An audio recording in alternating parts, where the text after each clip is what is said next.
Kumelei, Tamia, Kuimien, les estoy diciendo bienvenidos en la lengua de los mapuche, el mapuzugún. Y continuamos viajando por nuestro continente Abya Yala para regresar a Lima, Perú, y continuar con nuestra última parte de la entrevista que le realizamos al investigador de la cosmovisión andina, Sadir Milla.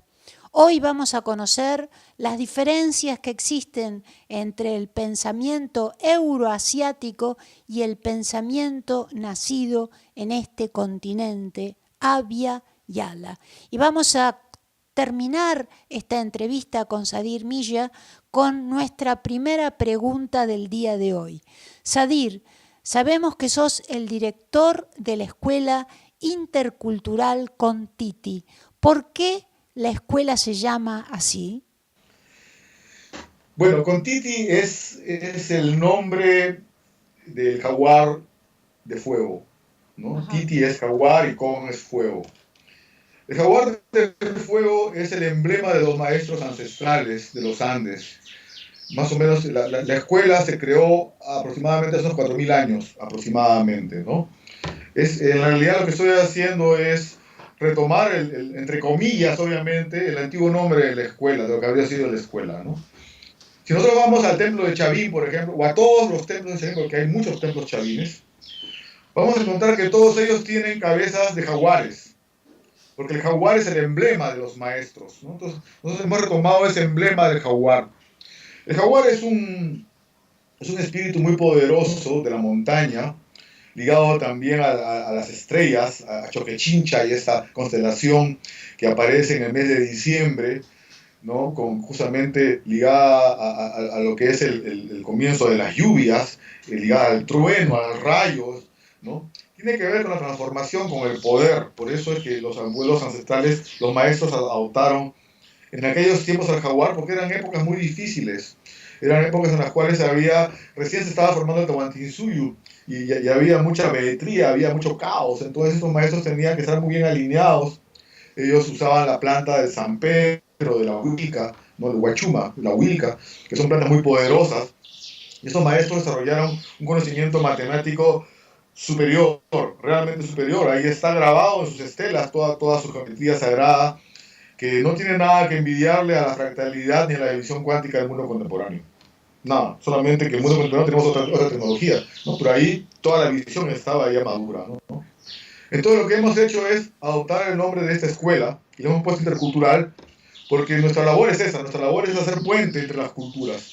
No somos, si bien somos ortodoxos en el sentido en que nos basamos en el conocimiento ancestral y en los valores ancestrales, en la mirada del trabajo somos heterodoxos. La metodología es heterodoxa, es decir, yo también he pasado por universidad, conozco metodologías X, conozco mucho de lo que es la ciencia occidental, y es importante hacer un puente. Si no conociera Occidente, si no hubiera hecho filosofía, ciencias sociales, arte, ¿no? Si no entendiera esos conceptos, no podría hacer analogías ni comparaciones ni desarrollo de visiones con lo que es la visión andina, porque no tendría cómo hacer un traslape conceptual, ¿no? Pero bueno, felizmente mi formación occidental y mi formación andina, que mis maestros, ¿quiénes han sido? Bueno, mi padre obviamente ha sido el primer maestro en esa mirada ancestral, pero luego han venido los chavines, que han sido mis maestros. O sea, yo he aprendido de ellos. Yo me he sentado con las estelas, con mi lápiz, mi escuadra, mi compás, y he empezado a aprender de ellos, he empezado a dibujar y a recibir las sabidurías que ellos transmitían antes. Esta piedra que se llama la estela Raimondi, que es la estela de Huiracocha, que está en Chavín, es un programa para que los maestros que venían de otros lugares aprendieran geometría fractal. Yo he aprendido geometría fractal de ahí, con un compás, con una escuadra. Es decir, cuando nosotros vamos a Tiahuanaco y hacemos las mediciones de la portada de Sol de Tiahuanaco, vamos a encontrar exactamente las mismas medidas y proporciones que están en Chavín, ¿no? Y son dos lugares muy, muy diferentes y muy apartados. ¿Por qué? Porque los maestros del lugar aprendieron y llevaron a otro lugar. La geometría no se puede aprender hablando, hay que aprenderla haciendo. Y esto es geometría fractal y cuántica, ojo. Entonces, en esta piedra ellos pudieron desarrollar eso. Entonces, Entonces, con esa enseñanza yo dije, bueno, la escuela son los maestros jaguares, de ahí estoy aprendiendo, de ahí aprendí el tocapu, de ahí aprendí la cosmovisión, de ahí aprendí el manejo de los chakras. Ellos, por ejemplo, hay algo muy interesante que no se dice en las visiones euroasiáticas con respecto al manejo de la energía, de la bioenergía, y es que somos seres bicéfalos. Para la visión euroasiática, bueno, existe la columna vertebral, uno lo llama kundalini, lo llaman de una manera u otra, pero hay una base que está en el coxis, y esa base no es cabeza, es base. En el mundo andino no es así. En el mundo andino esa base es cabeza. Entonces somos seres de dos cabezas, la pelvis es una cabeza y la cabeza es otra cabeza.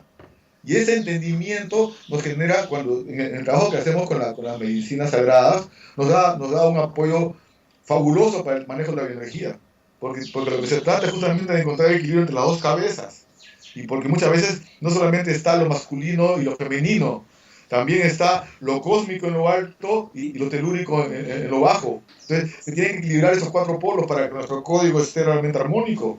Entonces todas las sabidurías están escritas ahí. Entonces le hemos puesto escuela con Titi por eso, porque lo que estamos pretendiendo es rescatar la sabiduría milenaria ancestral en sus propios soportes. No nos estamos basando en la historia, o sea, no nos estamos basando en la ciencia que puede haber venido de otros investigadores, porque no los hay. La única persona que conozco que ha investigado sobre estos temas es la doctora María Scholten, una matemática que nos aportó también sobre el tema de la ruta de Huiracocha. Ella también investigó Chavín, ella también trabajó sobre las redes. Aparte de ello, hay un belga, que no recuerdo su nombre, que también hizo una aproximación. Pero aparte de estas personas, yo no conozco otras personas que se hayan aproximado al tema de la sabiduría dentro de lo que es la geometría. Bueno, yo obviamente mi padre, ¿no? Pero me estoy refiriendo en este caso a Chavín, a la estrella de Chavín. El aporte de mi padre es muy importante porque es el tema de la chacana, todo lo que es el tema de la curatura de circunferencia y los trazados armónicos. Y eso nos abre una mirada a un lenguaje realmente profundo, ¿no? Yo le digo a las personas cuando se acercan a adquirir el cuaderno de Tocapus, yo les digo, la sabiduría no solamente viene a través de las palabras, la sabiduría también viene a través de la forma y del espacio, ¿no? Cuando ustedes estén pintando van a entender muchas cosas que yo no les puedo explicar y nadie se las puede explicar. Y es así, en realidad estamos rescatando saberes que no tienen que ver con el razonamiento verbal. El razonamiento verbal es una, ¿cómo podríamos llamarlo? Es una especialización del mundo euroasiático, donde se le dio mucha fuerza al tema de la escritura en el sentido del pensamiento lineal, ¿no? O sea, una palabra detrás de otra, detrás de otra, detrás de otra, detrás de otra. En esta civilización aquí en este continente nuestro, uno lo llama Vyayala, otros considero que además de eso hay un nombre muy interesante para el continente que es Arawak, Anahuac, Arahuaca, Araucana, que es un nombre que se encuentra en todo el continente, ¿no? Y en el Amazonas se encuentra mucho, porque los ríos servían como de carreteras para llegar, ¿no? Entonces todo está integrado. Pero bueno, el hecho concreto es que de una u otra manera toda la sabiduría de nuestro continente ha quedado guardada en la geometría. Y esos lenguajes son muy importantes de desarrollar porque también desarrollan otras partes de nuestro cerebro, ¿no? Entonces yo lo he visto en mí mismo, porque también experimento, observo, me analizo, como investigador también me analizo. ¿Y qué he analizado? He analizado cómo el manejo de las estructuras del tocapu me ayudan a pensar. Yo tengo una memoria muy frágil, me olvido muy rápido de las cosas. Sin embargo, con el tocapu, yo reconstruyo mi pensamiento en una. O sea, no necesito recordarme, sino lo reconstruyo. ¿Por qué? Porque el tocapu me ordena todo. Entonces, todas mis ideas están empaquetaditas en el espacio ordenado del tocapu. Y así mi cerebro trabaja más rápido, por ejemplo, ¿no? Por eso yo recomiendo el cuaderno tocapus a las personas. Porque esto te va a ayudar a tu inteligencia. Primero que te va a dar inteligencia cuántica. Es decir, te va a ayudar a buscar varias soluciones y no una. Varias verdades y no una, ¿no? Y eso es fundamental. Por eso, ahorita la labor tenemos que orientarla justamente a este tema de la conciencia. Por eso, con Titi, la escuela con Titi, los abuelos que hicieron. Los abuelos no fueron a imponerse a otros pueblos con armas. Los abuelos fueron a invitar a otros pueblos a sumarse a este gran crecimiento, desarrollo cultural. Fueron a invitar, y eso está también, y eso se mantuvo hasta la época inca, ahí están las crónicas que cuentan estos fragmentos de la historia, ¿no? Que se va a invitar a los pueblos justamente a que se integren, llevándoles enseñanzas sobre la astronomía, sobre la agricultura, sobre la arquitectura, sobre arte. Por eso es que tenemos estas manifestaciones simbólicas en todos los Andes durante 5.000 años, porque siempre hubo ese intercambio, no solamente de información simbólica, sino de semillas, de técnicas, de gente. O sea, llevaban a los hijos para que se casen con las hijas. O sea, el Tahuantinsuyo, a diferencia de Euroasia, Euroasia se hizo haciendo la guerra, el Tahuantinsuyo se hizo haciendo el amor. Esa es la gran diferencia. Cada fiesta de cada cuenca en donde había y donde hay siempre plazas plazas cuadradas, la gente salía hacia las 4 direcciones y la gente venía de las 4 direcciones. Y en cada fiesta la gente llevaba a sus hijos y sus hijas, llevaba sus tejidos y llevaba sus semillas, y llevaba sus enseñanzas y todo lo que tenía que llevar para intercambiar. Y así el Tahuantinsuyo fue creciendo en armonía y en intercambio, ¿no? Y esta es la gran enseñanza que tenemos ahora que retomar. No se trata de imponernos, se trata de invitarnos, ¿no? Y de invitarnos a los saberes, invitarnos a participar en la cultura. Entonces, los guerreros de luz, que son los llamados de una u otra manera a esta labor planetaria, hablamos de los Andes, pero en realidad la labor es planetaria, tenemos esta misión fundamental en este momento de abrir la conciencia justamente a través de las diversas manifestaciones del arte, de la espiritualidad, etc., ¿no? Sobre todo del arte, porque incluso la medicina es arte. Sí. Cuando nosotros trabajamos con nuestros hermanos de las selvas, de las sierras, cuando un chamán te cura, te canta, ¿no? Te trabaja con las plumas, te trabaja con la coca, o sea, es toda una labor de arte. El chamán, antes de ser un mago, que también es un mago, pero aparte de ser un mago es un artista, ¿no? Y también el agricultor también es un artista. Te dibuja con los embríos, te dibujan con los andenes, te dibujan las laderas de los cerros, ¿no? O sea, te trabajan bonito, ¿no? Entonces, esa permanente visión estética en la cual somos parte de la belleza permanentemente es lo que hace de que podamos hacer una vida llena de amor. Y eso está dado a través de una palabra muy hermosa en Runasimi. En Runasimi la palabra Munai significa amor y la palabra Munai Cha es el diminutivo, significa belleza, ¿no? Y nos está diciendo qué cosa es la belleza. La belleza es el producto del amor.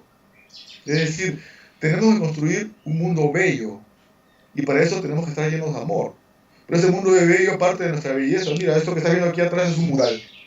Es el mural del lugar del espacio de trabajo, ¿no? O sea, yo llevo la belleza en mi vida. La belleza es mi bandera. La belleza tiene que estar en todas partes porque ese es el agradecimiento. Y eso lo aprendí de los hermanos milenarios. Entonces nos preguntamos, ¿por qué 5.000 años de arte en todos los Andes? ¿Por qué? Por agradecimiento a la vida. ¿Cómo le agradezco a la vida? Oye, si la vida me está dando flores, me está dando mariposas, me está dando aves, me está dando cerros, me está dando paisajes hermosos, ¿cómo no le voy a devolver a la vida de la misma manera? Cantando, vistiéndome con sus plumas, pintándome, haciendo obras maravillosas. Machu Picchu es una poesía al cosmos, una poesía llena de sabiduría. Es el observatorio astronómico más grande que existe, por lo menos el observatorio megalítico más grande que existe. Tiene 100 altares astronómicos para observar los diferentes momentos del año y los diferentes cultivos que están en cada uno de estos momentos del año. Y todo puro arte, lleno de cóndores labrados en piedra y llamas labradas en los cerros. O sea, es un lugar para bendecir a la vida. Obviamente, hay algo que se llama la envidia. estos desgraciados que vinieron, en realidad son unos grandes envidiosos. Nunca en su vida vieron tanta grandeza. Venían de un continente donde se estaban muriendo de hambre. Venían de un continente donde se estaban muriendo de peste. Venían de un continente donde se estaban matando por oscurantismo. Y venían escapándose de las cárceles. Y toda esa gente cuando llegó, ¿qué encontró? Encontró valles llenos de colores, llenos de sembríos. Mujeres hermosas, desnudas en los ríos, bañándose. Hombres poderosos labrando sus tierras, moviendo inmensos muros de piedra. No lo sé. Y niños llenos de salud porque comían bien. Porque había un Estado que se hacía cargo de que hubieran tambos para que la gente tuviera donde comer cuando habían problemas. Y se encargaron de que hubieran 4.000 variedades de papa. Ya, esa gente, aquí no había hospitales, que no eran necesarios. No habían policías. Cuando la gente sacaba el ancho, no eran porque eran soldados, simplemente en un momento había que guerrear, guerreaban, pues. Pero eran agricultores. Simplemente, de una u otra manera, aquí no han habido, yo no conozco una sola fortaleza. Si sé de arquitectura, sé de arquitectura. Por supuesto que sé de arquitectura. Y yo he visto, he ido, he medido, he dibujado muchos templos. No sé dónde están las fortalezas. O sea, ¿para qué una fortaleza? Y eso me lo dijo mi padre, es arquitecto. Felizmente tuve esa enseñanza también. Y él me decía, ¿para qué una fortaleza tiene que funcionar? Es decir, si no tienes un lugar donde guardar agua adentro, si no tienes un lugar donde protegerte, no es fortaleza, pues. O sea, y si tienes que todo está lleno de altares astronómicos, entonces eso quiere decir que son observatorios y templos, ¿no? Entonces, es importante ver justamente esa mirada de lo que es el hombre creando. Los artistas tenemos una labor muy importante. Lamentablemente el arte se ha llevado a un plano muy, muy personalista, muy egocentrista. Los artistas quieren sentirse lo máximo, así, excéntricos, originales. Nada más equivocado del arte, ¿no? O sea, yo he estudiado arte, años, 7 años he estudiado arte. Tengo muchos amigos artistas, sé de qué estoy hablando, ¿no? Y conozco el arte andino y sé ver la diferencia. Sé ver la diferencia entre dos espíritus, ¿no? Un espíritu que solamente se rinde culto a sí mismo, no importa lo que haga, así, no importa lo que haga. Con excepciones, ¿no? Obviamente hay artistas, hay grandes artistas.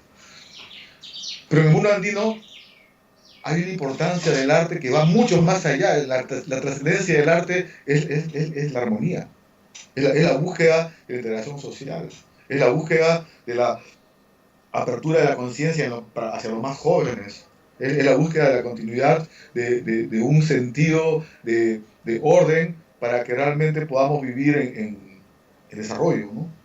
Entonces, todo eso ha sido desarrollado por maestros. El Tahuantinsuyo es producto de maestros, no es producto de políticos. Y ahí está la gran diferencia también. El Inca es un maestro, el Inca no es un político. El Inca no ganó por elecciones ni ganó porque era el más fuerte. El Inca era porque era el más sabio. Y eso te lo dice la crónica más simple te lo dice, la de Manco Cápac y Mama Ocllo. Te dice, salieron del lago Titicaca a enseñar a tejer y a sembrar. Tejer es la mitad masculina del universo, la parte del cerebro, perdón, la parte ordenadora. Sembrar es la parte femenina del cerebro, que es la parte generadora, ¿no? Entonces, nos están enseñando quiénes son los incas. Los incas son maestros. Y ellos han dirigido el Tahuantinsuyo no desde la época de los incas, desde hace 5.000 años, con Pirúa, Pacari y Malcu, según nos deja la crónica de Blas Valera, ¿no? Entonces, en realidad estamos hablando de una cultura desarrollada justamente para culturizar. De eso se trata, ¿no? Una cultura que nos ha dejado la lección más valiosa desde mi sentimiento y apreciación también racional, consciente, más valiosa de la historia, que es aprender a vivir en armonía. Eso no lo han logrado los demás pueblos. Lo siento. No, nuestros amigos hindúes eran muy filosóficos, pero las castas que tenían eran muy severas y eran muy segmentadas, ¿no? Aquí no se daba eso. Aquí obviamente había una diferencia porque habían los incas y había Jaturruna, pero no había una imposición de los unos sobre los otros. Los incas eran maestros a cargo de integrar el Tahuantinsuyo como una sola comunidad, eran padres, esa era la visión. Yo sé de que hay muchas controversias al respecto, porque obviamente los arqueólogos, los historiadores vienen de escuelas occidentales y tienen que obedecer a esos patrones, entonces siempre tienen que encontrar el sacrificio humano por ahí, siempre tienen que encontrar al muerto por allá, al que le cortaron la cabeza. Yo les voy a decir, sí, señores, sí hubieron sacrificios humanos, sí cortaron cabezas, sí hicieron tambores con las panzas de los vencidos, por supuesto que lo hicieron, ¿no? Era parte de todo un proceso histórico de aprendizaje, pero también era parte de todo un proceso de alineamiento de la gente, y era necesario. Si nosotros alineáramos un poco a la gente en el mundo moderno, viviríamos mejor. Pero lamentablemente todos los políticos están ahí, a ver quién nos alinea. Pues. Entonces hay un símbolo muy interesante. Ese es. Bueno, ese símbolo en realidad, si tú te das cuenta, es Huiracocha, que es considerado una cruz, ¿no? Y eso viene de una visión que ellos tenían, en la cual la gente, los incas, cuando asumían su nivel, porque el ser inca es un linaje y es un nivel además, ¿no? Ellos hacían una ceremonia que le hemos llamado la ofrenda del yo, que existen varias iconografías al respecto, lo cual se les ve danzando y que ellos se cortan la cabeza. Eso es un acto simbólico. Cortarse la cabeza significa ofrendar tu yo. Para que tú puedas servir a una comunidad, no puedes estar con tu cabeza, pues. No puedes estar sirviéndote a ti. Estás sirviendo a la comunidad. Entonces, había estas ceremonias en las cuales la gente se hacía su corte de cabeza simbólico, pero sucede de que si tú no cumplías, te cortaban la cabeza de verdad, pues. Y eso me parece razonable, ¿no? O sea, y de eso se trata justamente ese símbolo que estamos viendo. Ese degollador no es que le cortara la cabeza a cualquiera, le cortaba la cabeza a quienes no se portaban bien, es decir, a quienes no se alineaban dentro de su propio compromiso para el orden universal que está representado en Huiracocha. O sea, es una imagen espiritual, no es una imagen, bueno, también es una imagen real en el sentido en que de una u otra manera que te está cortando la cabeza son los maestros, los jaguares, ¿no?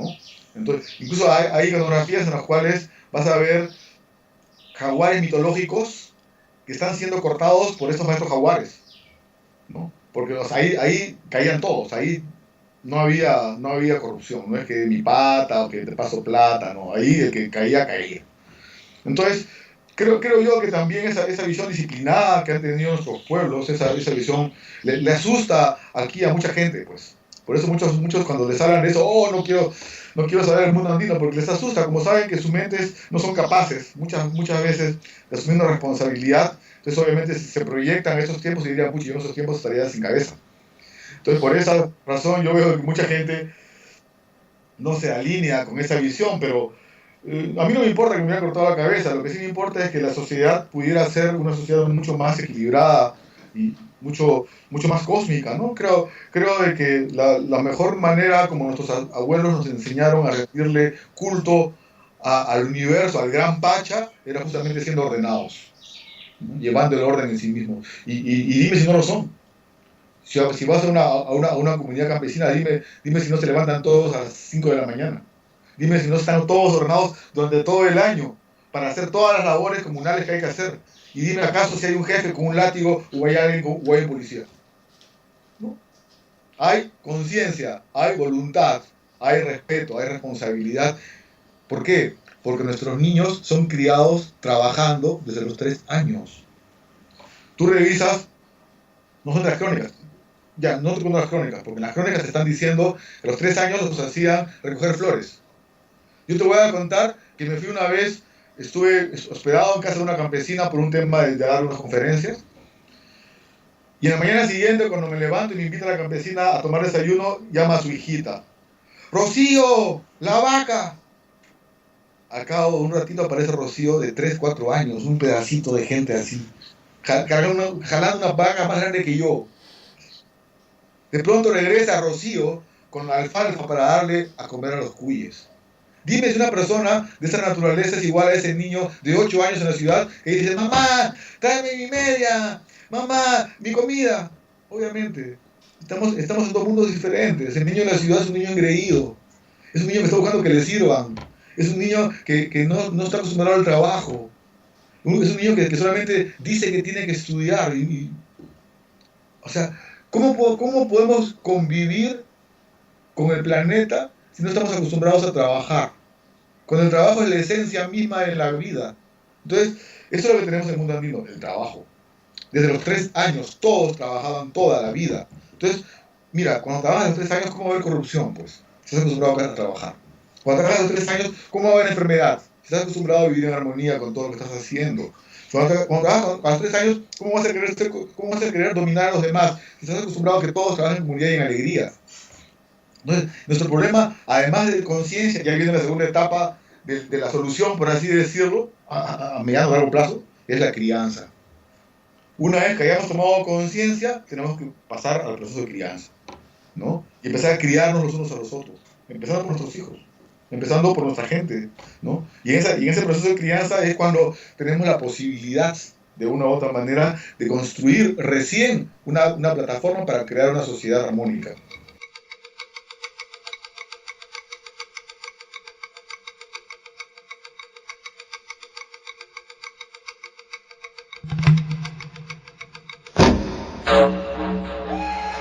Si querés ver las 2 primeras partes de la entrevista que le realizamos a Sadir Milla, entra a nuestro canal de YouTube.